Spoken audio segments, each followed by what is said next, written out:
At the outset, I would like to thank the Scientific Committee of All India Ophthalmic Society for giving us an opportunity to share our work in managing refractory visual impairment in children. Certain visual disorders in children respond poorly to established treatment in spite of the best efforts of the treating ophthalmologist. These mainly include a corticovisual impairment, hereditary retinal and optic nerve disorders, and vision deprivation amblyopia. Treating these conditions is always a challenge, and though it is commonly faced, many of the times the management is not complete, and because of which we get a poor visual outcome. Through this course, our esteemed faculty would like to highlight various treatment modalities of vision therapy and low vision aids, and the course would cover the various ways of clinically examining these patients to know their true visual potential. This helps in deciding the treatment plan to enhance the visual functions and provide the child with optimum visual outcome. Over time, these children show remarkable improvement in academic as well as their professional performance, and thereby increasing their psychological confidence. So with this, I would like to introduce our first speaker, which is Dr. Tanmay Dhamankar. Just a second. So I wanted to share a screen actually.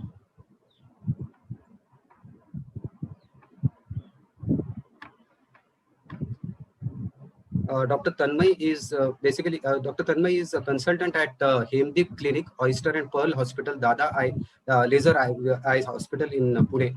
She did her MBBS from Government Medical College Solapur and PG from the prestigious KM Hospital Mumbai and HV Desai Eye Hospital Pune. She is a fellow of Dr. Shroff Charity Eye Hospital and has, under the guidance of Dr. Suma Ganesh, she has presented many papers and faculty talks in various state, national and international conferences. So with this, I would welcome Dr. Tanmay for her talk on the assessment of visual acuity in children. Thank you, Dr. Rishikesh. I will start my presentation. So good evening, everyone. I will be covering the visual assessment in special children. Special children are defined by the Maternal and Child Health Bureau in the USA as those who have or at an increased risk for a chronic physical, developmental, behavioral, or emotional condition, and who also require health and related services of a type or amount beyond that required by children in general. There are several causes that lead to special needs children. These are some of them.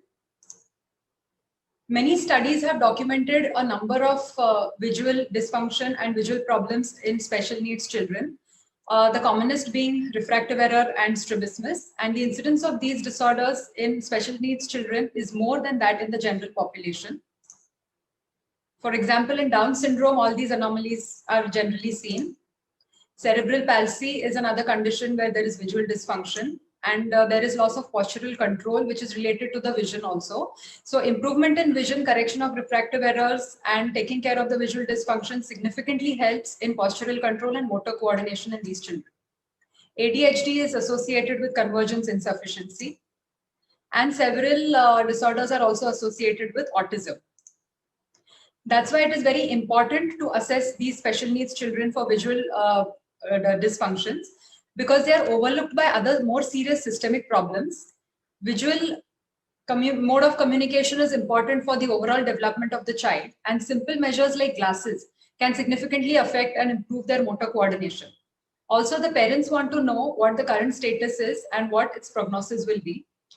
Visual assessment in these children also helps in referral to a special school.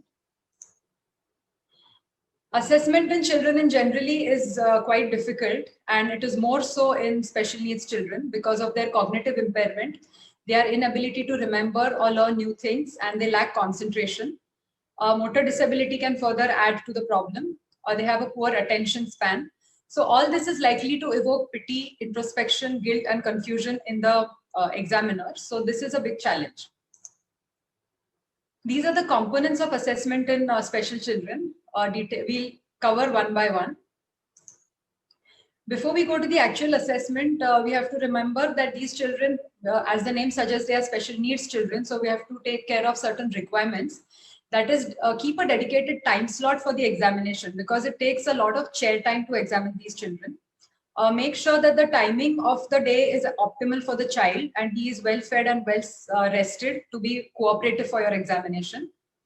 Keep the temperature in your clinic regulated. Keep the clinic clutter free. You can use bright colored toys, but you make sure they do not have emitting high squealing sound.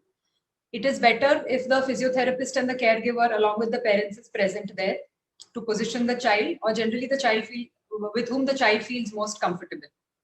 Wear a solid shade apron over your dress, especially if you're wearing a colorful pattern, because that can distract these children.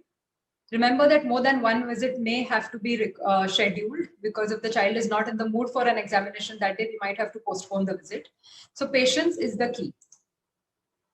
Remember to examine the child from a non-threatening distance and avoid sudden jerky movement and loud toys. Certain modifications may have to be done in hearing impaired children. Also, those with mobility impairments require a wheelchair access to your clinic. Sometimes the motor problem is so much that they cannot visit the clinic, in which case you might have to go home and assess them.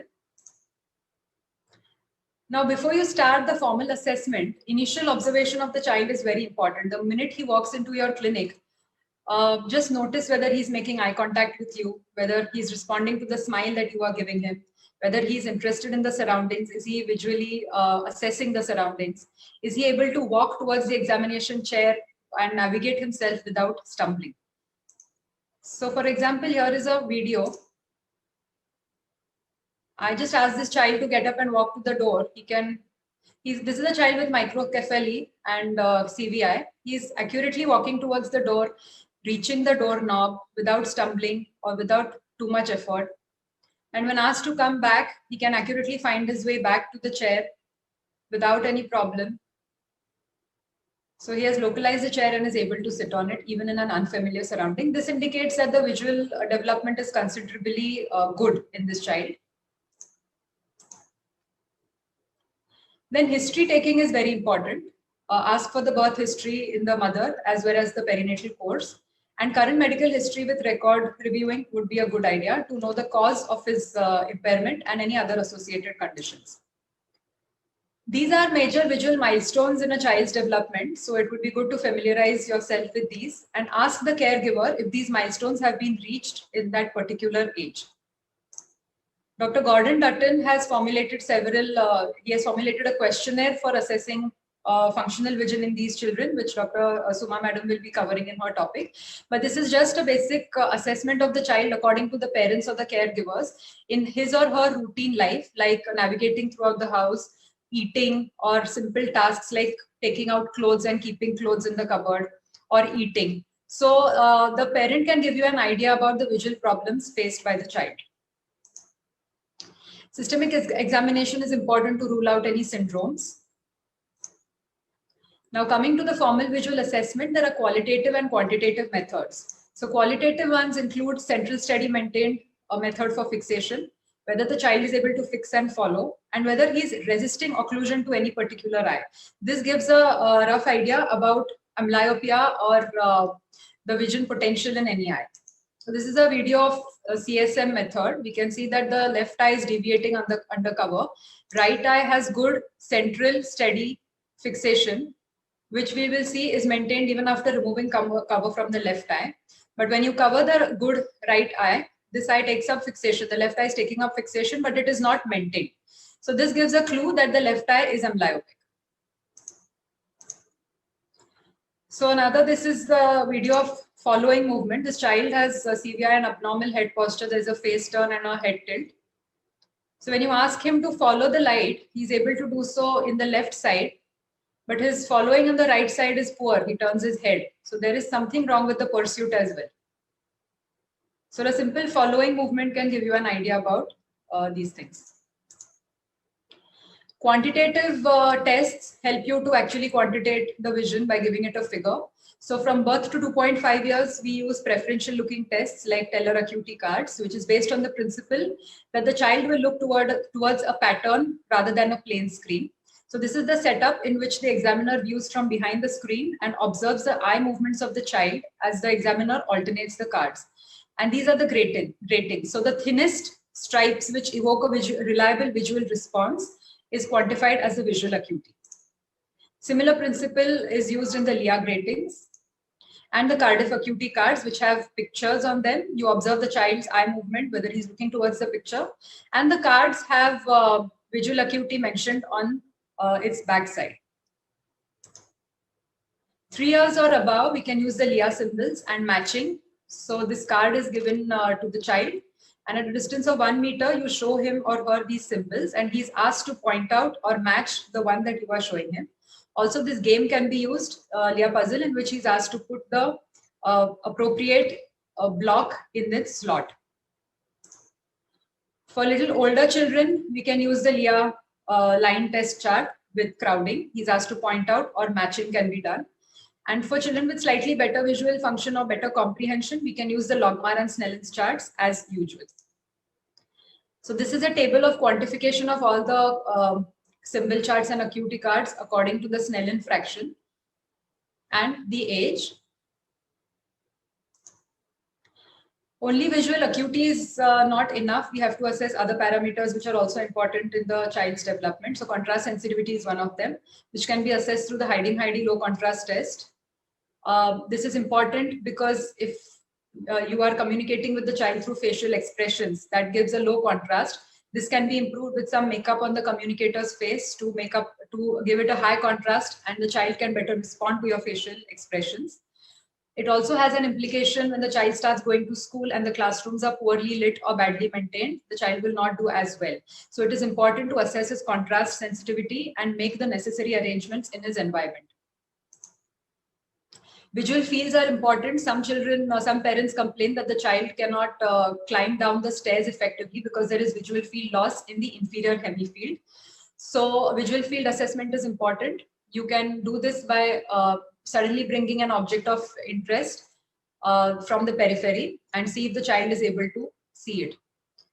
For very young children and those with special needs, there is a special perimeter now available in which the child is placed in a dome like this and LED strips are eliminated, and the child's movement towards the strips are assessed with an infrared camera. Ocular motility and nystagmus assessment is important. Look for saccades and pursuits. Saccades can be tested by suddenly introducing a toy in the visual field while the child is fixing on an object, and look for the sudden saccadic movement if the child is making it. Pursuits can be assessed by moving a toy in various directions. Observe the initiation ability to sustain. So saccades and pursuits are important because if they are hampered, we have to modify the reading material of the child in such a way that it is properly falling in his visual field and he is able to read in spite of his saccades and pursuit problem. Look for any compensatory head posture, null point, and assess for squint by the corneal light reflex and cover test. Correction of squint and nystagmus will considerably help in the visual development and overall development. Objective ways of evaluating is retinoscopy, which is most important because many children, in spite of all the above mentioned methods, may not cooperate. So cycloplegic refraction using hometropine or atropine ointment is required. Avoid cyclopentolate because it tends to cause neurological side effects in these children. Dynamic retinoscopy is very important because many kids can have impaired accommodation. So it is done by fixing this vision card on the retinoscope and asking the child to fixate on this, and then switching his attention from this to the distant target and looking for a myopic shift in the near retinoscopy. So you do the streak retinoscopy at 33 centimeters and 3 meters. Note the accommodative response. If it is poor, a bifocal is required in these children, executive bifocal, which considerably improves their overall performance. Based on your objective retinoscopy findings, even if the child is not cooperative, we can use these guidelines and prescribe glasses. This is for children without strabismus, depending on their age group. And this guidelines is for children with strabismus. These are based on the American Academy of Ophthalmology guidelines. They are easily available online. VEP is another objective method of assessing vision in uncooperative children. Flash VEP can be done under anesthesia. And for quantifying and estimating visual acuity, pattern onset and pattern reversal, VEP can be used. After this ocular examination, like a routine thing where we examine the anterior segment, adnexa, and the retina, pupils for RFPD, this is very important. And after all this, functional vision assessment is very important in these children. how easily the child can use vision, how they are using their vision to guide movement and navigate through space. So all this will be covered by Dr. Suma Madam in her talk on CVI. But remember to assess functional vision in these special children. In the end, we must remember that it is we as a society that has to adjust to the child's need and not make the child adjust, so that each child can recognize his or her full potential, become independent, and contribute meaningfully towards society. Thank you very much. Thank you, Dr. Tanmay, for a wonderful talk. Actually, you have tried to simplify the vision assessment in special children. It's, but it needs a lot of practice and experience, which comes over time. Just a couple of questions I would like to ask you. One is about among all these tests, which you feel is the most effective, easy, and useful test for assessing vision assessment in special children? Yes, so in my experience, I do have the Cardiff cards. I use them sometimes, but many times I've seen that the children really don't respond that well to the Cardiff cards or the preferential looking test. So qualitative tests are more useful in my opinion, like observing the child as he walks in, then using the CSM and fixation method.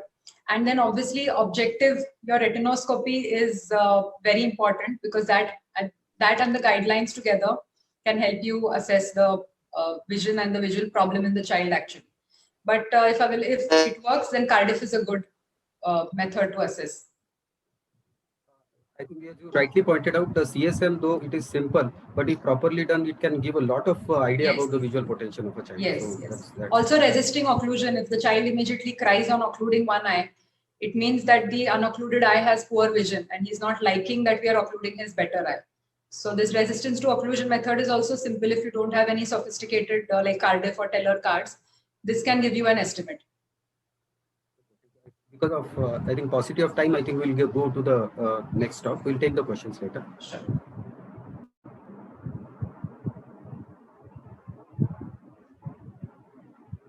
Dr. Tanmay, will you introduce? Let's move on to the next talk by Dr. Hrishikesh Mai, which is on hereditary retinal and optic nerve disorders. I'll just introduce him.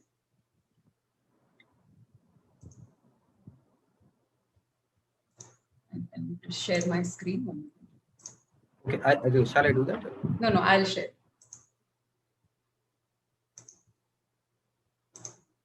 Dr. Hrishikesh Mai is the director of Avadhut Nethralaya Nagpur.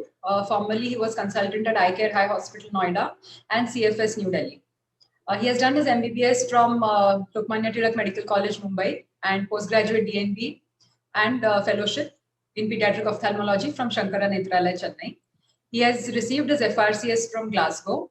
He has 4 publications till now, and he has presented many papers and faculty talks in state, national, and international conferences. So I invite Dr. Hrishikesh to present his talk on hereditary retinal and optic nerve disorders. Thank you, Dr. Tanmay. I will be sharing my screen.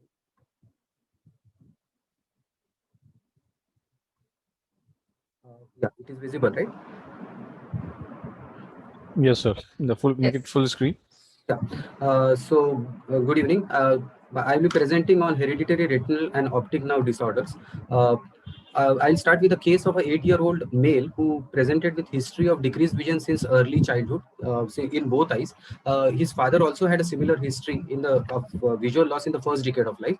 The patient was advised alternate patching elsewhere, and he didn't have any systemic problems as such. His visual acuity was counting finger at 3 meters in both eyes for distance and less than N36 for near.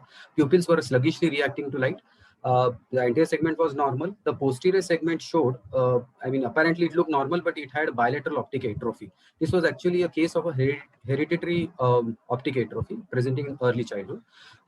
Another case, a 9-year-old male was detected with decreased vision since 3 years during the routine school screening in the left eye. His visual acuity was 6/6 in the right eye, 6/60 in the left eye. There was no family history of decreased vision as such. He didn't have any significant refractive error or anisometropia or strabismus. Apparently, the fundus looked normal, at least the right eye, but left eye on closer examination, you will see that he has got an optic disc pit and serous detachment of the retina. This is the margin of the serous detachment, which is very clearly seen on the fundus fluorescein angiography. This was a case of optic disc with serous retinal detachment. The reason why he had a refractory visual impairment. So coming to refractory visual impairment in children can be either because of a high refractive error, which might present with delayed visual maturation or ametropic amblyopia, or it can, if it is associated with delayed milestones, seizure disorders, or a focal neurological deficit, you should think in terms of a corticovisual impairment. Any history of photophobia, night blindness, progressive visual loss, family history, or a systemic syndromic feature, think in terms of hereditary retinal or optic nerve disorders. Now, why we should know about these conditions is because the many disorders usually present with normal fundus. There is a family history may not be present all the time. The visual outcome is poor, and it actually helps in counseling the parents and the patients if you know about what disorder the patient has, and we can institute the treatment accordingly. Also, appropriate lifestyle modifications can be done in these children. Suppose you know that the patient has decreased vision in one particular field, you can ask the patient to avoid that field or be careful while climbing stairs, and thus avoid injury. So the symptoms which usually present or suggest that patient has a hereditary retinal disorder are photophobia with nystagmus, can indicate either albinism, cone dystrophy, or an iridia. Night blindness can indicate a retinitis pigmentosa or stationary night blindness. Patient, if he has a history of oculodigital reflex or delayed milestones or mental subnormality, think in terms of a Leber's congenital amaurosis. Now, this is just a patient with Leber's congenital amaurosis, a very high hyperopia, and as you can see, he has got mental subnormality also. The patient has photophobia. He is tends to close the eyes in bright light, and he's trying to search the light source above, as you can see, along with the nystagmoid movement. Another patient with either their oculocutaneous albinism, or it can be a subtle albinism or ocular albinism, where you can see that the patient doesn't have much of discoloration of the skin, but he has got a significant pendular nystagmus while looking at a distance target. He had photophobia and other features suggestive of ocular albinism. The important signs which indicate a hereditary retinal disorder are a high hyperopia indicates a Leber's congenital amaurosis, a high myopia, you should think of a stationary night blindness. There are exceptions to this, obviously. Now, albinism usually presents with a astigmatism. If it's a nystagmoid movement, as I just showed in one of the patients, it indicates a Leber's congenital amaurosis. Patient with polydactyly with obesity or mental subnormality presenting with night blindness, think in terms of a retinitis pigmentosa, as in this case. So points which you need to consider while managing hereditary retinal disorder are you should look whether the fundus is normal or there is any fundus abnormality, whether there is a progressive visual loss or it is a stationary condition, whether what is the extent of visual impairment, whether it is moderate, profound visual impairment, or it is almost like near total blindness. Based upon this, based upon the fundus pictures, the retinal disorder can be classified as apparently normal looking fundus or abnormal fundus. Apparently normal looking fundus is seen in Leber's congenital amaurosis, Stargardt's disease, and cone dystrophy primarily, and also in stationary night blindness. Abnormal fundus is seen in retinitis pigmentosa, fundus albipunctatus, albinism, West vitelliform dystrophy most commonly. Depending upon the progression of the retinal disorders, I mean progression of the visual loss, either it can be non-progressive or it can be progressive visual loss. Non-progressive visual loss is seen in stationary night blindness, fundus albipunctatus, or albinism, and also X-linked retinoschisis, where the vision loss is in early childhood but it remains stable. Whereas progressive visual loss is seen in retinitis pigmentosa, Stargardt's disease, cone dystrophy, or West vitelliform dystrophy.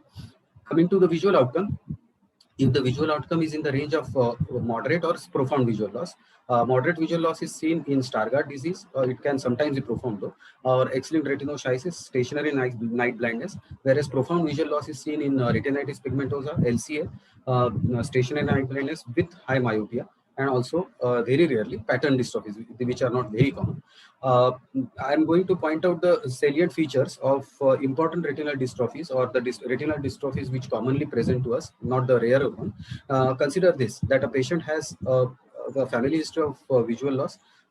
He has visual loss himself in the late first or second decade of life. The visual loss is progressive with a normal looking fundus apparently, but on closer look you will see that he has got a beaten metal appearance here in the macula. especially in the left eye, which is clearly seen. The FFA shows the picture very clearly that he has got something called silent choroid because of the lipofuscin deposited at the retinal pigment epithelium. So this is a case of a Stargardt disease.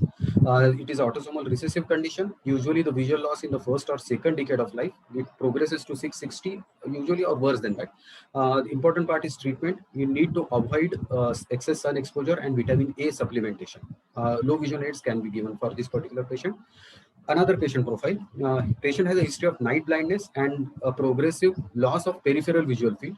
And fundus shows narrowing of the retinal vessels. He also has what we call it as bony spicule pigmentation in the mid periphery. This is a typical case of a retinitis pigmentosa. The bony spicule pigmentation might not be present in all. The most important feature is the narrowing of the retinal vessels. In late cases, it presents with optic atrophy. So retinitis pigmentosa has many inheritance patterns. Sporadic is comparatively common. It may present in childhood or later in life. The visual loss is progressive and may produce blindness in the long run, especially if it starts in early childhood. Systemic associations are many. The more important is the Bardet-Biedl syndrome, the patient photo I showed previously, or it can be with sensory neural deafness as called Usher syndrome. Gene therapy is still under research. A lot of treatment modalities are being considered and for the treatment of retinitis pigmentosa. Coming to another patient profile, patient has a history of night blindness with family history, but the fundus looks normal. And he has got a peripheral visual field loss, which is non-progressive, as in this patient. Though it is this particular patient has a high myopia, you can consider it as a case of a stationary night blindness. Stationary night blindness can either be autosomal recessive, or it can be X-linked, in which case it is associated with high myopia and significant visual loss. Usually it is a non-progressive condition. The visual prognosis depends upon is usually poor, especially if it is a case of a high myopia. ERG is usually diagnostic for the conditions with high myopia because it presents with absent or poor B wave amplitude. Another patient profile, patient has a photophobia with pendular nystagmus, a visual loss, astigmatism, and iris transillumination defect. Here you can clearly see that there is loss of melanin, and even not only the choroidal vessels, but even the sclera is clearly seen. This is a case of a albinotic fundus. Albinism usually has a autosomal recessivity if it is oculocutaneous or ocular, presents with X-linked recessive. Photophobia and pendular nystagmus is very common. The visual loss is because of the abnormal decussation of the optic nerve fibers and also foveal hypoplasia. Very rarely it may be associated with increased preponderance for infections, which is called a Shediac-Higashi syndrome. The treatment is tinted glasses and avoid excess sun exposure. Another patient profile, photophobia with nystagmus. The patient usually feels better in dim light compared to bright light, and a normal looking fundus, as you can see, but there is some amount of changes here in the macula. In advanced cases, you might see a bullseye maculopathy. This is a case of a cone dystrophy. Not all cases progress to the bullseye maculopathy though. Patient usually has autosomal recessive inheritance and presents with photophobia and nystagmus. Patient has significant visual loss and color vision loss. ERG is diagnostic with loss of cone function. The treatment usually includes lutein, zeaxanthin supplements, and omega-3 fatty acids. Another patient profile, patient has a family history of visual loss and a distorted vision or scotoma. He doesn't have photophobia or nystagmus, and this is the fundus picture. Okay, this is a classical case of a Best vitelliform dystrophy. Usually, it is a RP retinal pigment epithelial dystrophy. Now, as it is not a photoreceptor dystrophy, the amount of visual loss is not very high as compared to the other photoreceptor dystrophies. It presents in early onset when it is called the Best disease. Usually, it presents with distorted vision and scotoma. In these cases, EOG, electrooculogram, might be diagnostic. There is no known treatment for this condition. Another patient profile, usually visual loss in the first or second decade of life, males usually affected, and unexplained visual loss bilaterally in males without any photophobia or night blindness. The fundus apparently looks normal. Remember that if the patient presents with this kind of picture, where there is unexplained visual loss in males, sudden loss, in the range of around 36 or 660, do a OCT where you might see might be able to diagnose it as a case of a X-linked retinoschisis. Because it is X-linked, males are more commonly affected compared to females. Patients should avoid contact sports because of increased risk of retinal detachment and vitreous hemorrhage. Carbonic anhydrase inhibitors can be the treatment for choice. There are though it is not available in many of the places, but there are certain ERG patterns you should be knowing. Though many cases of retinal dystrophy, ERG might not be required to diagnose them. But certain conditions like cone dystrophy, you can see that the cone functions or photopic vision is severely affected compared to the scotopic vision. Also, in cases of stationary night blindness, if it is associated with myopia, you might have a negative A form as well as a B form, which is called a negative A form, but it is usually associated with stationary night blindness with myopia, not with the normal fundus. Coming to retinal optic nerve disorders, a patient profile, a patient has a late visual loss in the late first decade or early second decade with bilateral visual loss, usually males. You can see that there is tortuosity of retinal vessels around the optic disc, not in the periphery. This is the case of a Leber's hereditary optic neuropathy. It is a mitochondrial, this is the visual field of this particular patient. Usually it may not follow a particular pattern. It is a mitochondrial mutation, and most of the times the, most of the times it is the females who act as carriers. The males are not able to transmit the disease to their children. The familial optic atrophy was, I have already discussed previously. It may present with cataract. Cataract is quite common with these conditions, but remember that optic atrophy usually happens in the first decade of life. So the visual loss is quite significant. Certain congenital retinal optic nerve disorders like a toxoplasma scar, which very clearly seen. The patient, because of the scar, is not able to fixate with a central fixation in these cases. Certain subtle conditions like angioid streaks, very clearly seen using a fundus fluorescein angiography. Before causing leukoporia, Coats exudative retinopathy usually presents with a picture similar to a proliferative vitreoretinopathy. Coloboma of the disc, as in this case, might be presenting with visual loss, or a morning glory syndrome in optic nerve as optic nerve disorder, though it is not very common, may present with myopia with significant visual loss. So to conclude, hereditary retinal and optic nerve disorders form an important cause of refractory visual impairment. The diagnostic dilemma is present in many cases, but if you know the proper, if you think about them and are keep them in the back of your mind, have a proper history and evaluation, may be able to diagnose most of the conditions without any sophisticated tests like the ERG or VEP. It also helps in explaining visual outcome in patient, because if you know the disease, you will be able to explain the visual outcome in the patient and prepare the patient mentally for this. And appropriate supportive treatment, visual therapy and low vision aids help in improving the condition academically and also in professional life of the patient. Thank you. Thank you, Dr. Rishikesh. Excellent presentation. So it is very important for the general ophthalmologist to be aware of all these conditions, that such conditions might be present even if the fundus looks reasonably normal. Make sure you get an ERG and probably think of referring the child and parents for genetic counseling to prevent a similar condition probably in the second child also. That is important. ERG also helps in giving the prognosis to the parents, whether it is a stable condition or a progressive condition. So actually, many of the places, the accessibility to ERG or a genetic counseling is not there. So yes, it is better that the clinician himself is well equipped with the clinical feature. So at least out of the clinical examination, he should be able to think about the hereditary retinal or optic nerve disorders. That will actually help. So can we go to the next presentation?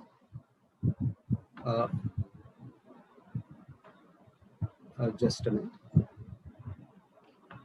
We should encourage genetic counseling. I think in this era, we should encourage genetic counseling to the parents. Like we should tell them to get, because we do not want more and more progressive diseases to present.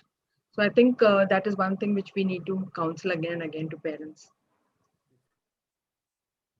Thank you, Dr. Suma, madam. With this, I would like to introduce none other than Dr. Suma Ganesh. She is Deputy Medical Director and Chair of Pediatric Center of Excellence. I think everybody knows her in the field of pediatric ophthalmology here. She is the head of the Pediatric Ophthalmology, Strabismus and Neuro-Ophthalmology Department at Dr. Schroff's Charity Eye Hospital. She did her post-graduation from the prestigious LTM Medical College, Mumbai, and a fellowship sponsored by Orbis at Manhattan Eye and Ear Hospital in United States. She has been awarded many awards, but important among them is Dr. A.D. Athole Award at All India Conference in 2003 and ACIN Award in 2013. She has more than 85 publications in peer-reviewed journals to her credit. So with this, I would like to invite Dr. Suma Ganesh for her talk on corticovisual impairment.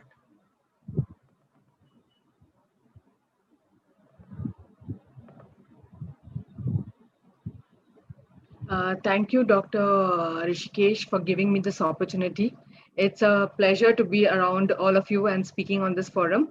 And I feel so proud, in fact. So I would be talking on challenges in managing refractory visual impairment in children. And one of them is cerebral visual impairment. A child comes at 5 years of age with the following concern that there is poor vision, squinting of both eyes, there is a head posture and very poor performance in school. Going back to the birth history, we find that the child is a preterm baby but had 2.5 kg but did not cry at birth.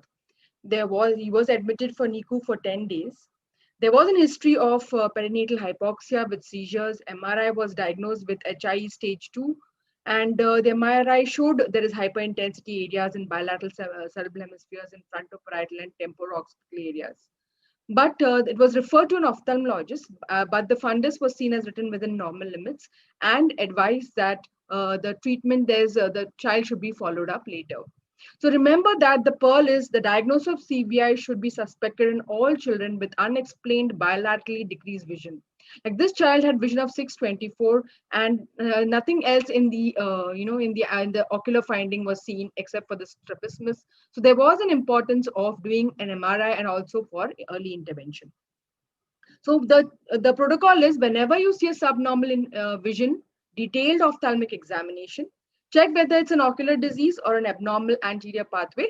So if both are these, then if any of these are affected, it's not CVI.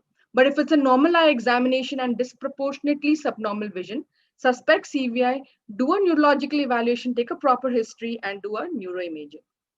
So we all are by now know what is CVI. It is deficiency in the function of vision and it is visual impairment and it is affecting the processing centers in the brain, especially posterior lateral geniculate body. So there are two streams, the dorsal and the ventral stream, which are responsible for our vision, which is a neural association. We need to do MRIs. I would focus again and again that we need to emphasize on doing MRI. And nowadays there is so much availability, and it is quite safe in doing MRIs in children. A DTI scan with a 3D view of optic radiations can analyze the white matter tracks and locate the damage in these tracks. So it is important for us to know whether there is any paucity or there is any problem in the bright occipital lobe, if there is in the periventricular area, if there is hyperintensity, if there is thinning of the corpus callosum. Because all these are important for us in localizing the lesion and then treating the child. So in what we found in our series of our patients that posterior parietal lobe was involved in 50% of cases, followed by in the periventricular lesion. So, and we know that periventricular locomalacia is often associated with impaired visual processing. So once we find out this, it is important to treat. So how do we, in the OPD, we do not have any sophisticated instruments. We can just make one. This is made by our own carpenter, where we have made it like a Lia puzzle. And we find that even the vision of the child was 6'9", in a hemiparesis child, right hemiparesis, we find that the child is not able to properly position the objects wherever it has to be put. So this cognitive problems are something which we need to address, and this will interfere with the writing skills of the child. So the next is what we want to know is whether there is optic ataxia. So if you see now in this child, the above picture, the child can orient the slot, the slit by turning the card to the correct position before moving it to the, so it's positioning the slot and putting it directly. But here in a case of a CVI child, we find that the child is not able to put even a small card into the slot by after orientation. So this simple test can help us in diagnosing that there is a problem in the posterior parietal lobe. The other is the temporal lobe, which is important for recognizing facial expressions and for recognizing shapes, objects, numbers, and letters, which is so important in our schooling. So CVI is so different from ocular visual impairment because what we see is the absent, or we find that there is atypical visual reflexes. Here is a child with a squint, but he can reach out to objects. But here, the same age child you put an object in front of him, but there is an atypical and absent of visual reflex response. And the unique visual characteristics, you find that they are not just light gazing, or there's a non-purposeful gaze like that because of the delayed milestones. So all these children, we need to examine them. See, we find that there is head holding is not there, all the delayed milestones, and they need to have a proper referral. So then other common thing what we find is that they have gaze preference. Dr. Tanmay very nicely pointed out how we need to check these saccades and the pursuits. See, this child prefers the right gaze, does not take his eye beyond to the left gaze. And this is very important when, especially when we tell to the trainers, to the rehabilitators or to the special educators, that the child needs to be trained to look to the other side. So this is another important, and this will help, this will be done by checking the fields.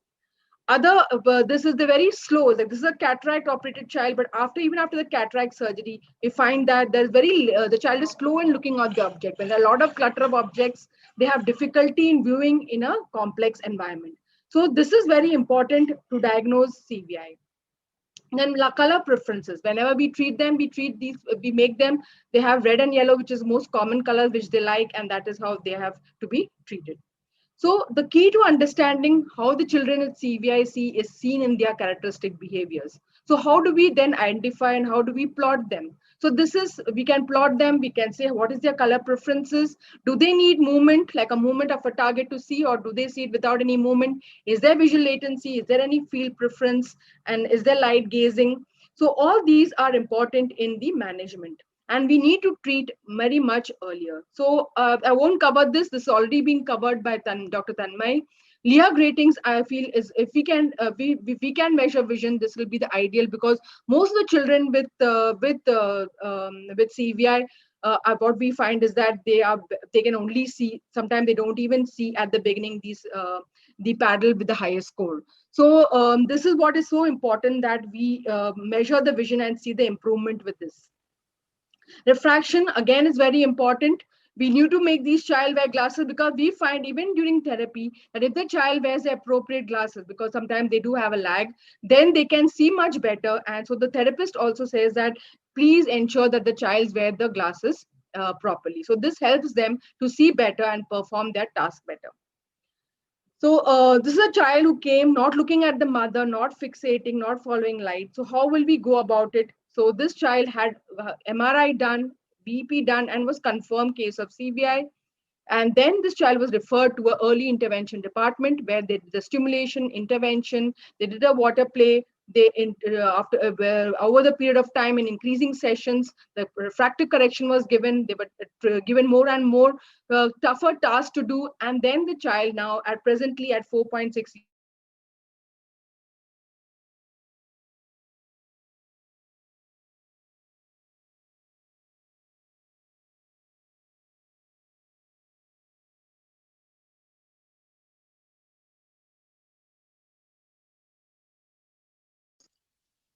I think Dr. Suma is facing some technical errors.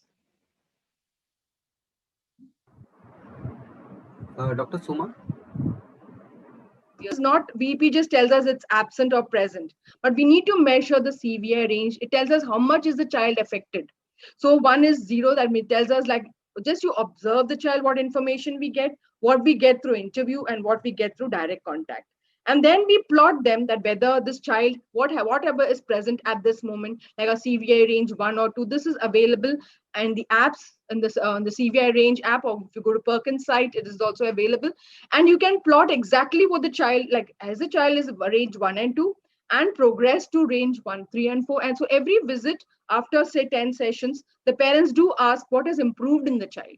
So here you can plot and say, okay, now the child has become more consistent in the visual responses. First, there was minimal visual response. He only was responding when we were around, or child was responding with prolonged latency period, or only when near the child was responding. But now in 3 and 4 range, the child has come to 3 and 4 range. Now the child, the latency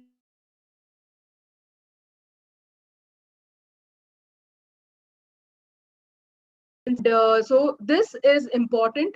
And so we want to bring the child to a CVI range of 9 to 10. So in every child, this is plotted after the sessions. The sessions are the early vision stimulation by all these techniques. And then they are plotted in the graph or the CVI range, and that's how we tell the parents the improvement. Now, strabismus is also associated once the child has improved, like when we say when the dust settles, means when the therapist and the special educators and have found out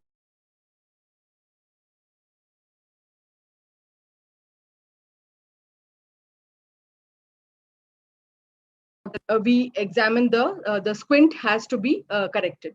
So this we whether it's an esotropia or an exotropia. So then we measure up to stable deviations for 3 to 4 times, and then we measure the squints. So we do find there's an improvement. You do the surgery before, and if you do the surgery and you see them before and after the surgery, we do find that there is an improvement in their handwriting. When they find, parents do say that the children have started walking in a line, they do not fall more often. So this is very, very crucial when treating these children. So I conclude by saying that CVI represents a spectrum of disability, and we should suspect in all children with unexplained bilaterally decreased vision, even if there are no overt neurological problems. And it's a multidisciplinary service, but most important, what we require is the parent support. Thank you. Thank you, Dr. Suma, for a wonderful overview of about cortico-visual impairment. She has shared her experience very well. Because of paucity of time, I think we should we'll go to the next presentation, and perhaps we'll take the questions towards the end. Is that okay? So with this, I would like to invite Dr. Sovita. No? I just introduce her. Dr. Sovita Rath is a consultant at in pediatric ophthalmology at Dr. Shroff Charity Eye Hospital, Delhi. She did her post-graduation and fellowship from the prestigious L.V. Prasad Eye Institute in Hyderabad. She has 12 publications to her credit, and she has presented many papers and talks in national conferences. With this, I would like to invite Dr. Sovita for her talk on vision therapy. Dr. Sovita, please.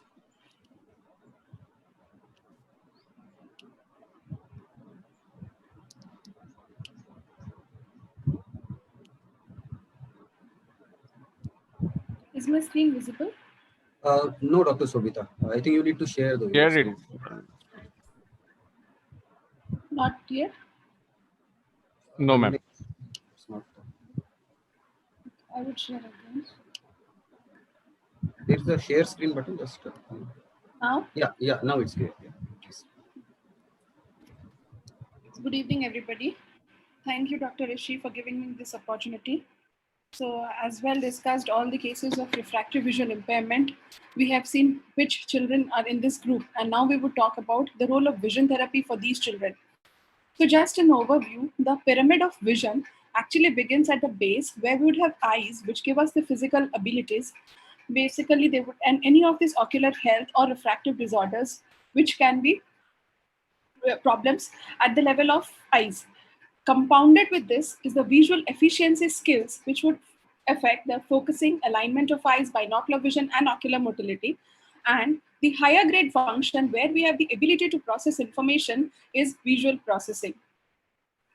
So why is vision therapy necessary then? So we all know now vision is a learned skill, and vision plays the largest role in learning. Vision, what we talk of, is not only 20/20 eyesight, but a strong visual system is also needed for reading, using a computer, and playing sports. And when I say more than vision 20/20, it encompasses all these things like binocular vision, the mobility, visual memory, and the reading aspect of it. So the aim of vision therapy is to enhance all these things together by eye tracking, improving the focusing power, convergence, eye-hand coordination, visual processing, speed, and more, and thereby allowing the child to apply these skills to improve reading, learning, concentration, and attention. How does it happen? Therefore, it happens by a progressive program of vision exercises in a sequential program, actually it is, where the child is involved himself. So it's conscious involved of the patient or an adult in a sequence of controlled visual tasks. And we all know that vision therapy has a wide scope, right from amblyopia to improvement of all these problems like teaming, tracking problems, visual perception, and processing issues. It finds a role. So talking about refractive visual impairment, where we have divided these children grossly into 3 categories. Either they would have amblyopia, which would cause visual impairment, or accommodation anomalies, and in children with neurological impairment, where we would want to focus on perceptual skills. The main categories of vision therapy which are available are orthoptic vision therapy, where eye exercises are given to improve binocular function, or perceptual vision therapy to improve visual processing and perception, vision therapy for prevention or correction of consecutive strabismus, and amblyopia management. Coming on to amblyopia management, vision therapy uses both refractive correction and occlusion, apart from some software-based programs in improving the visual performance by consciously involving patient with a rewarding effect, that is by a feedback mechanism. So in the recent years, with the advancement in technology and computer-based therapies have turned traditional vision therapy into fun, engaging, and interactive activities. What we learned was the gold standard is patching with near activities. Today, this is again enhanced by use of therapies like iNet and WinV, which are actually software-based active treatments for amblyopia. They can be used at home or at office, and it is like a game for children, and therefore they enjoy doing it also. So to talk a word about iNet, it uses the principles of operant conditioning and behavior modification. There are multiple games in it, and patients are allowed to begin therapy with targets that are easily seen, and as they improve, the task becomes difficult. There is a chart which will also graphically record their progress and monitor and subsequently reward them and improve their levels or give them a higher target. This is another modality which is called WinV, Window to Vision, which is an SCH and IIT Delhi collaboration. The difference between iNet and WinV is first is its cost. Second, this can be modulated according to the grade of the amblyopia, according to the, if a child is more compliant, then it can be decreased, the sessions can be decreased. So this would have also multiple games in it. Apart from only focusing on amblyopia, which iNet does, this also has exercises to improve hand-eye coordination, perceptual skills, focusing, and convergence. So these are some examples. As we see, the child is playing these games just trying to insert that spaceship into this circle and shooting stars. Other games are like skiing and all, which would help them to improve their perceptual problems.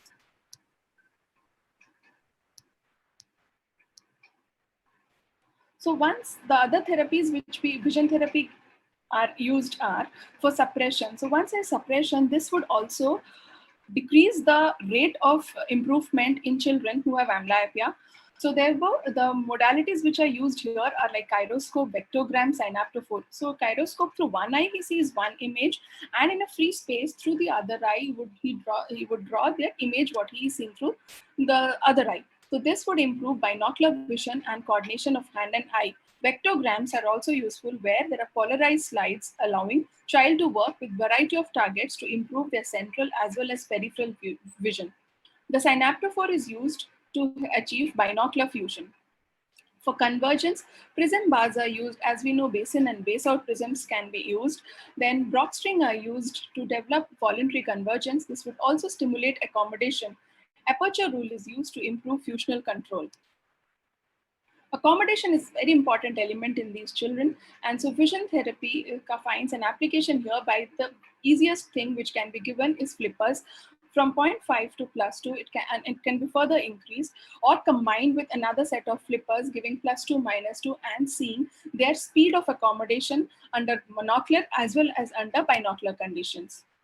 Coming on to the third category, in these children who are neurologically impaired, we would want to focus on their concentration, visual skills, and perceptual skills, improving their accommodation, tracking, and eye movements. But they would also have poor fixation. So to begin with, we would start them on fixation exercises like stuffing a straw, where they would be just given a straw and a toothpick and asked to insert the toothpick into the straw without touching it. A sticker stare, not a very big sticker on a ice cream stick, or a popsicle stick, and they would stare at the, we would check their ability to stare at this sticker. Or Fruit Loops fixation, where these Fruit Loops, they do not insert the Fruit Loops into this pipe cleaner, but they would hold the Fruit Loops and insert the pipe cleaner into the smaller circle of the Fruit Loops.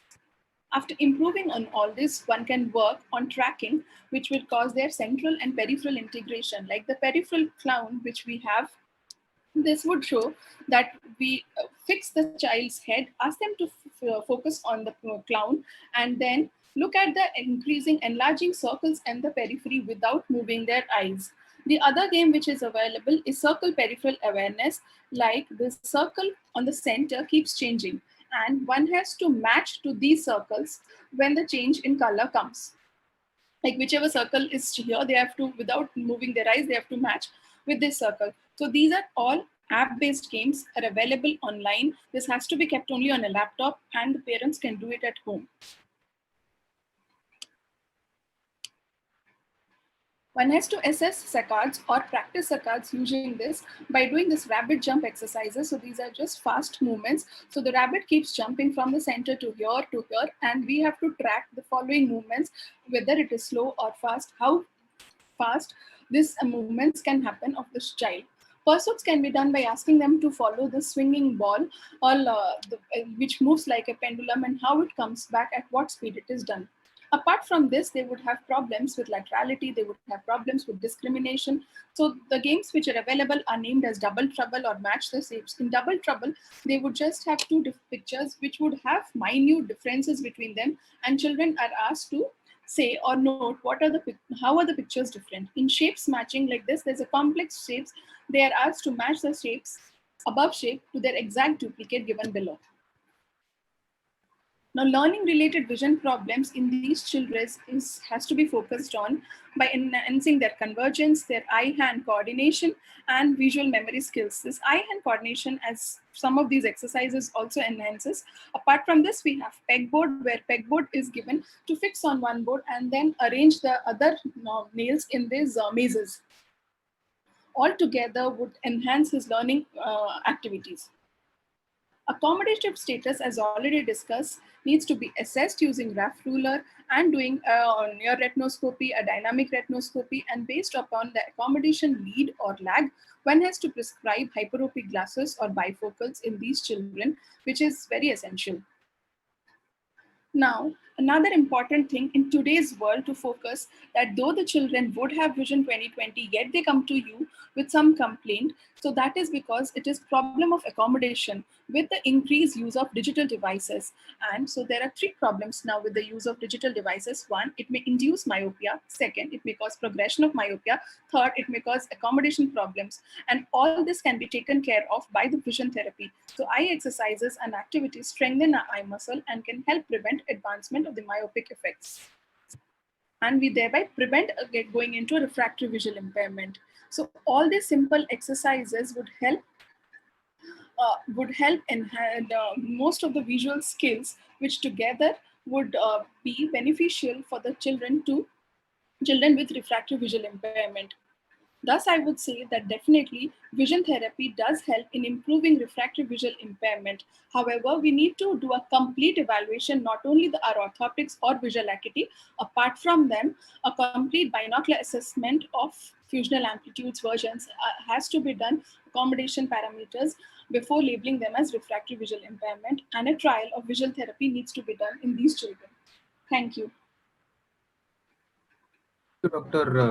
Sovita, a very nice presentation. Actually, I mean, you stressed the point about accommodative disorders, and I mean, improving the accommodative functions of these children helps in a long way in improving the refractory visual impairment in children. So we'll take up questions later on.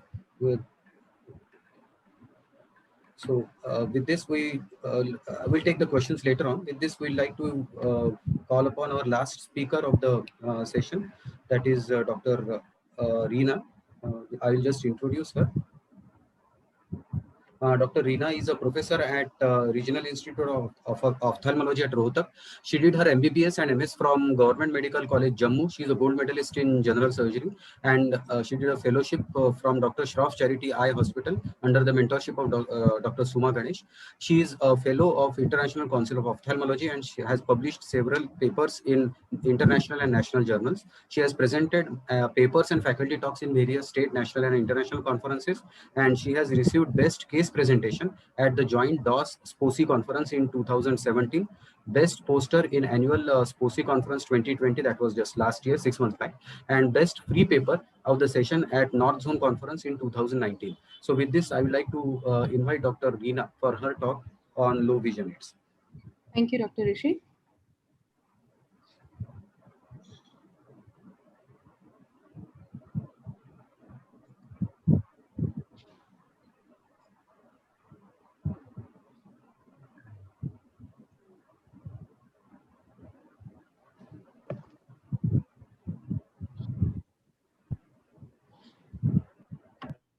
Is my screen visible?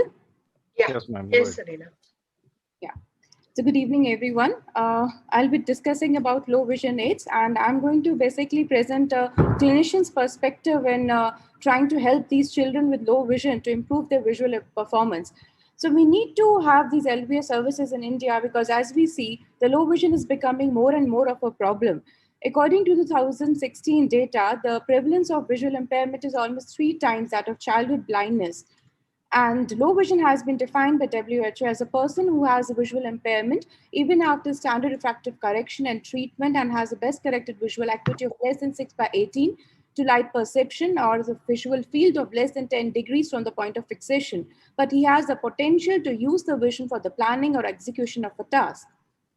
So the causes of low vision in children, as we see, there are high incidence of refractive errors, the congenital cataract, congenital glaucoma, congenital anomalies like microphthalmos or colobomas, and then the retinal disorders like ROP, retinitis pigmentosa, as well as the macular degeneration. These are some of the common causes. And the visual impairment can be in the form of a loss of central vision, where these patients, they see scotomas and they have difficulty in recognizing the faces, reading print, and color vision is also deranged. It can also present as loss of peripheral vision when they have difficulty in perceiving people, they slam into the peripheral objects, locating items, driving and mobility is a challenge for them, or blurring of vision. So the goals of our management is that we need to evaluate the functional status of the eyes. We improve the patient's use of the residual vision. We need to give them timely and adequate intervention, and we need to educate the parents. So a lot of time has to be spent with the children and the family so that we are aware of the difficulties and the visual needs.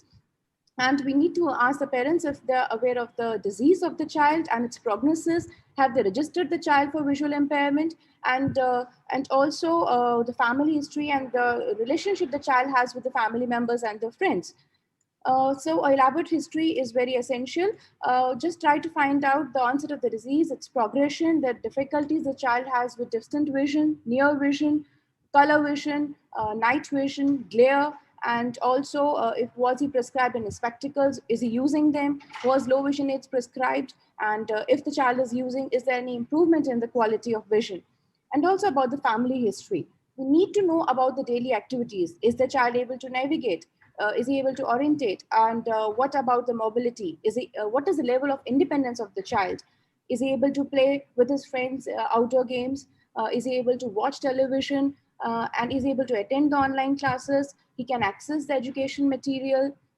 So after knowing all his visual needs, the common examination protocol, which we follow usually after the history has been taken, go for a general physical examination, a systemic examination, then all visual functions have to be assessed, refraction has to be done, we need to make a decision, recommendations are given, and follow-up is very essential in these children.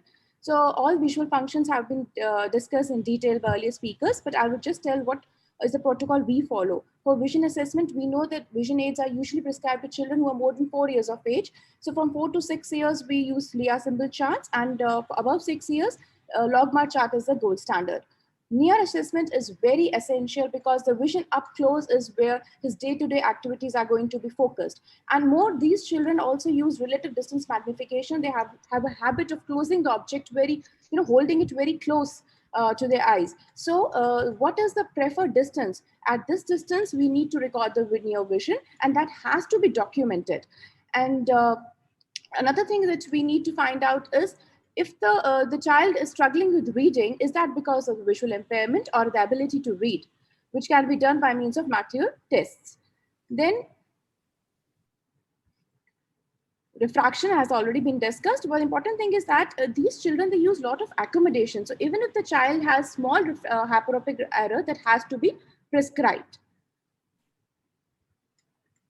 Visual field testing is important because it affects the orientation, it affects the mobility, and also what all arrangements have to be made in the classroom also depends upon the presence of field effects. If the child has a homonymous hemianopia and those patients write homonymous hemianopia, then the objects have to be put in his right field so that he can work properly in the classroom. Contrast sensitivity and as the color vision has to be assessed, followed by a detailed fundus examination.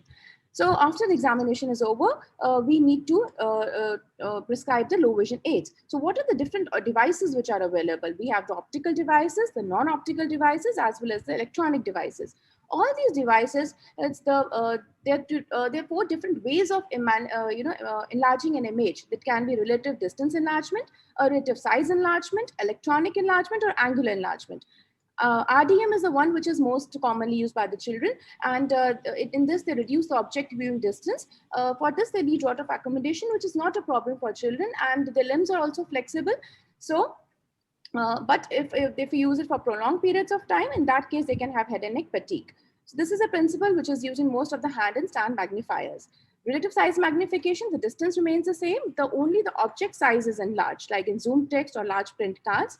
Then electronic magnification is used in most of the electronic devices, and angular magnification is one which is used in telescopes. Coming to the near devices, spectacle magnifiers are basically the high-powered reading glasses, which has a power from +4 to +25. And these can be used as single vision spectacles, or they can be used as in bifocals. Sometimes we need to add Bayesian prisms to induce convergence in these patients. Children, they usually accept the spectacle magnifiers because of cosmesis, and they think the hands are free. And the disadvantage that you need to have a fixed close reading distance is, like I said, the children adapted to that, and so it's not a problem for them. But of course, a constructed field of view is a disadvantage.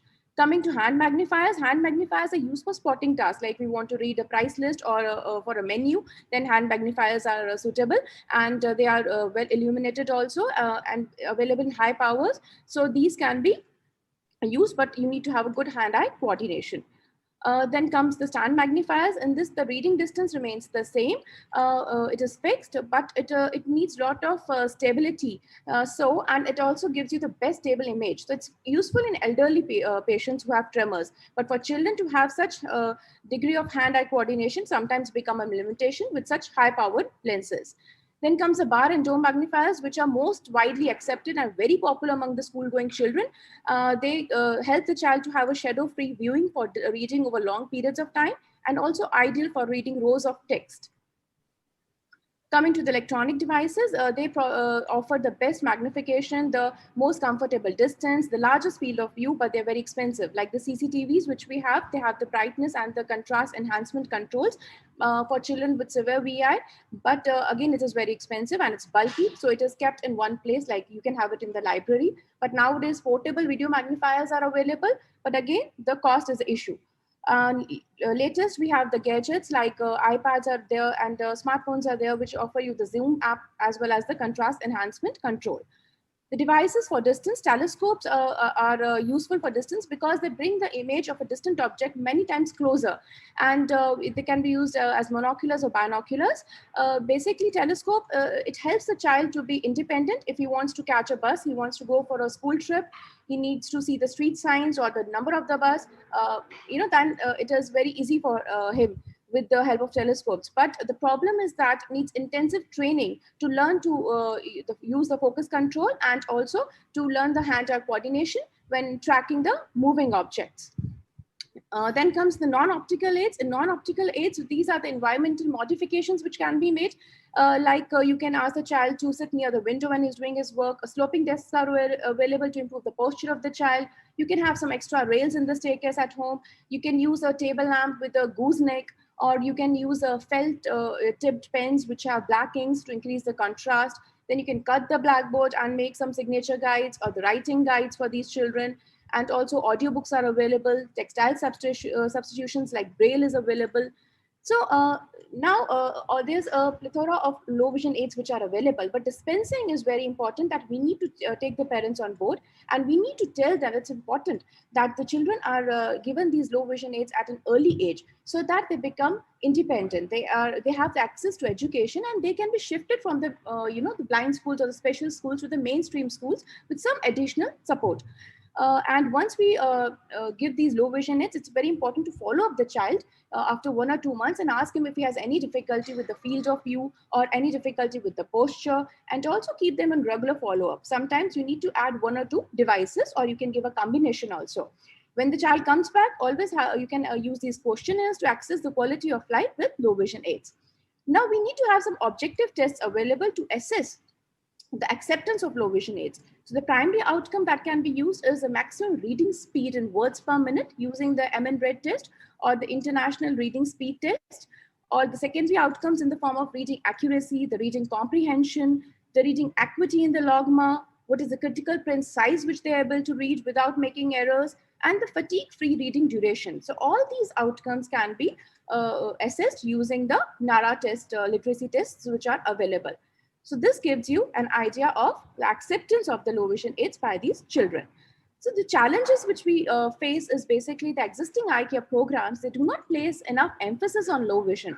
There is a need of lack of awareness among the eye care professionals and the generic public, even the general eye practitioners. There's a communication gap between them as well as the rehabilitation officers and the people who are taking care of these eye programs. So we need to have high quality low vision training programs in this area. So, another limitation which I feel is the cost factor. Most of the devices, if they're of acceptable quality, then they're not affordable. And the availability of these devices should be, they should be available at more and more centers. And of course, training practices should be available so that these children are trained to use the low vision devices to the fullest. I would like to acknowledge a few people who helped me for this presentation. Thank you.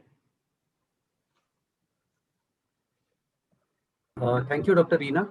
It was a very nice presentation on a very complex topic.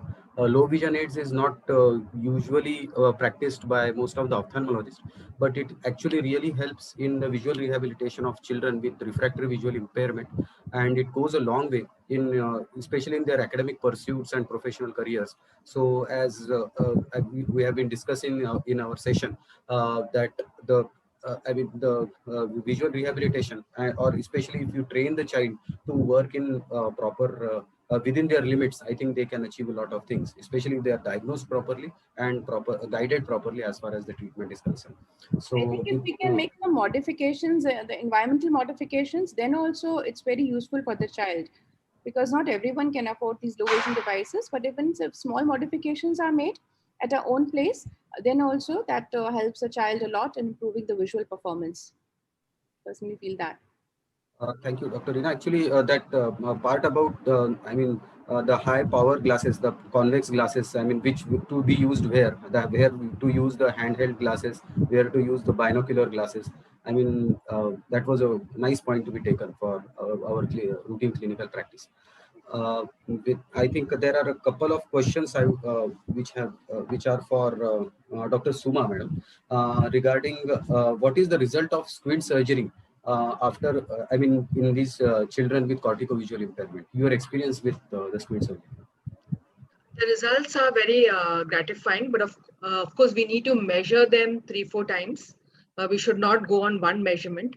And what I was we did an interesting paper on infantile esotropia with neurological problems.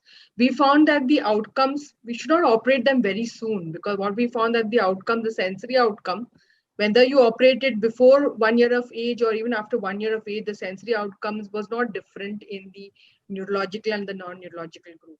So that means in the neurological group means it didn't improve even when you operated them late. So we think we can wait for surgery in these children, because if the sensory outcome is not improving, so we should get proper measurements and then only operate. What will be the optimum age of doing surgery for infantile esotropia in these kids? Yeah, actually, infantile esotropia is like cases without any neurological problem. But in these cases where there is early onset esotropia, I would wait.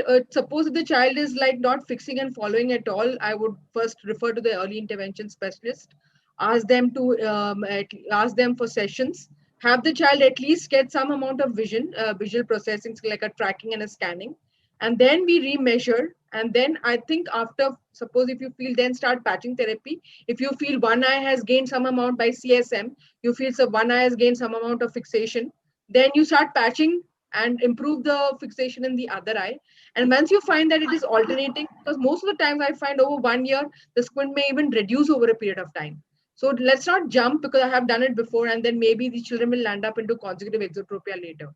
So it is better that we wait, measure them 3-4 times, and over a period of 1 year, follow them up, and then go ahead for surgery. Because the sensory outcomes are not different. So I think we can still wait. Okay, perhaps during this period we can add trial of glasses with the plus Yes, glasses. trial of That can be glasses, then you can do alternate patching. And then when they're neurologically, like when you find that they have improved, because most of them require other surgeries also, like they are wanting surgeries for the maybe their hip joint, or they have bow leg, they're not able to walk, many other things, also additional surgeries are also the parents require. So sometimes the eye gets the least preference. So we may need to titrate which. So if the parents feel that we can do the eye surgery first, then I think we should go ahead for the eye surgery. recently, actually, we are doing a study about infantile esotropia with mental subnormality. We have found a lot of cases with CTV, congenital talipes equine virus. Yes, yes. Now, I'm in collaboration with a pediatric orthopedic surgeon where they have landed up for surgery for CTV first, and then surgery for infantile esotropia. Yes. That has a role. So I have a question for Dr. Sovit. Actually, about this INET and WinV. I wanted to know the cost factors of this. How whether they can be used into routine clinical practice just instead of institutional practice or something like that. Yes, sir. So INET costs 7,000 for the 6-month session which we give, whereas WinV, which is our Indian brand, costs 3,000 rupees. And that can be again modulated. If that need not be of 6-month session, we can finish it in 2 months. You can have 20 or 30 sessions at a closer. Suppose a child is compliant, improving, and the visual acuity is improved at a faster rate after wearing glasses with patching. This will enhance it faster. And so the child can finish it also at a lesser duration. Cost factor is definitely there, and that will also increase our patient compliance to it. And the outcome of both of them are similar, or any difference? Yes. This also has a 3D view, and the outcomes are also better. The number of children who will take this is more. Who are taking this is more, because this is a cost factor comes into account. That point which you made about accommodative problems in children, because most of us feel that accommodation problem usually happen in adulthood or perhaps in the middle age. But even in children, if there are accommodative problems which really help in improving their visual functions, that was actually a point well taken. Thank you.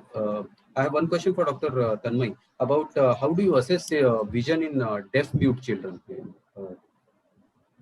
So then there could be 2 categories. One is deaf-mute without any neurological impairment, and one is deaf-mute with neurological impairment. So if there is with neurological impairment, you just have to use these things that I have mentioned before. And in case of children who have better comprehension, but only they are deaf and mute, we can probably have their sign language teacher with them, which will help in communicating better. And the e-chart is quite useful. You can just ask the child to point like this or like this. You point out to the E on the chart and ask the child to point with his fingers where the E is pointing. So that gives an assessment. Or then the numbers chart is also useful. He can just say 1 or 2 or 5. So comprehension is important in assessing vision, to quantify the vision. But in case of a neurologically impaired child where comprehension is also a problem, we can probably just have to use qualitative methods and objective methods like retinoscopy. But having a sign language expert with you would be helpful if it's possible. I request all the panelists to, if any doubts or any questions, In the meantime, I have one question in the chat box about just a second. I'm not able to open it. I have a question for Dr. Reena. Reena, how the problem is how in your like the children with low vision or the children with CVI may be coming to a government setup. Do you have provisions for giving them certificates? Like is it available? How easy it is to get these certificates? Actually, it's not very easy to get these certificates because in these children, because the criteria which is for the disability certificate, it's basically based entirely on the vision. And most of these children, they don't cooperate even for a, for a quantitative assessment for the vision. And whatever criteria for disability is, it's according to the, we have to quantify the vision for that. So this is one of the reasons that the disability certificate in children who are not cooperative or who have low intellect, it becomes a major issue. Yeah, so that's why maybe you'll have to go in for the multiple disability. The special educator may have to stress on that. Like maybe because that's why maybe we may not get a visual impairment certificate, but at least you'll get a disability certificate depending on that. So at least Exactly. yeah. Yes. Low vision certificate, I think after 6 years of age, if they are able to. Yeah. No, that's why we have classified it into less than 6 years and more than 6 years, like into a low vision department, like after 6 years. Yes, ma'am. So after 6 years, if they cooperate for vision assessment, Yeah, in those cases, they mostly improve. they mostly. I think I'll take one last question about where is CVI range form available? That was one question in the chat box. I think CVI range form. The form is available in the Perkins app. You can go to the Perkins website, and you can get the CVI range. It's there on the. I've also taken it from there only. It is, and the forms are easily, so you can download the CVI range forms, and you can assess the children accordingly. So it is available freely on the net. I've taken it from there only. Dr. Rishikesh, can I ask a question? Yes, ma'am. I wanted to ask you if how often do you refer your patients for genetic counseling, like your hereditary? Fortunately, we have a genetic lab close by. I mean, I have an access to that. I mean, just in the next building. Usually, I have many of the cases which I have seen for hereditary retinal dystrophies are Stargardt disease. I mean, I was surprised to know that Stargardt disease is not that uncommon, which I had felt during my post-graduation. Usually, I refer them to the genetic lab. So it's like I get to see one case in 2 months or something like that. And usually we refer, but we don't have a, facility for ERG here. So we have to refer it to another city. Obviously, many of them, they don't go only to get the ERG done. So that becomes an issue. ERG is an important tool to differentiate at least whether it is stationary or progressive, but it is very expensive. So it is only, you can only have it in as a private, you cannot have it as a private practitioner, you can only have it in institutions. So yes, as you said, many of the time we can diagnose them clinically also. So I think we have to rely on our clinical assessments. And of course, as Reena pointed out, that low vision, like in these children, I think the low vision optometrist or the low vision department has to really take care of their education and helping them throughout their life, because that is very key important in computer training and all the facilities. It was surprising, many of the children who are coming to our low vision center recently, they were not even aware that these services are available. I think what we as ophthalmologists have to promote and inform parents that it is not like if the child is having 6/18 or less vision, it is not that it is over. There are facilities to, there are devices, there are computer help, there's computer training programs, all are available for these children, and they can have a normal life. In fact, even the CBSE board has a facility for increasing the font size during the exams. They have a different paper also. Like if your vision is less than 6/18 or 6/24, they have a different font size paper for the exams. So it is not, there's no hope lost. But that's what most of these children with hereditary retinal disorders, their parents are very worried. There are, groups, self-help groups among different diseases, like there is for cone dystrophy or retinitis pigmentosa, where they can share their knowledge and their experience with or how to overcome their own visual difficulties. So that also helps in better visual rehabilitation for these patients. So I think with this we are almost done with the time. So I would like to thank All India Ophthalmic Society for giving us an opportunity to share our views on the various aspects of refractory visual impairment as regards the diagnosis and the treatment. I would like to thank all the panelists here. Dr. Suma Ganesh, she shared her vast experience in the field of corticovisual impairment. Dr. Tanmay with the assessment of visual assessment in special children, Dr. Sovita with the vision therapy, and Dr. Reena for low vision aids. So with this, I think we can conclude the session. I think we are almost done with Thank you, the time. Dr. Rishikesh, for being the chief instructor and giving us an opportunity to present. And thank you, Suma Madam, as always, for encouraging us. Thank you. Suma ma'am. Thank you for Very good experience. Thank you for this opportunity for me too. Thank you, Dr. Rishi.